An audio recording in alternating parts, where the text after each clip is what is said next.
magandang gabi sa lahat, all the followers of our Senator. Idol to eh. Marami pa akong joke kasi nag-a-apply ako eh.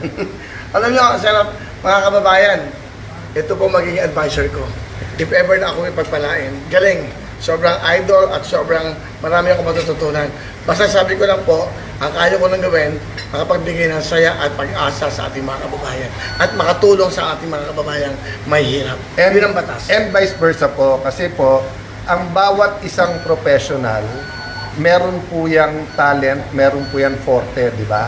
So in the same way na si Willie will be asking some things about the Senate, I will be asking some things about yung connection niya sa masa. Hindi lang sa masa, baka akala nyo madaling magka-show.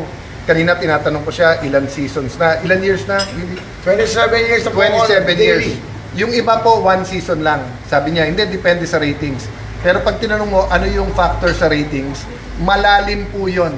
Pero yung tiwala sa kanya ng sponsors, magagamit niya po yun sa paghimay ng national budget natin. Dahil in the end, kahit anong ganda ng bill mo, mapopondohan ba yun o hindi? No? So,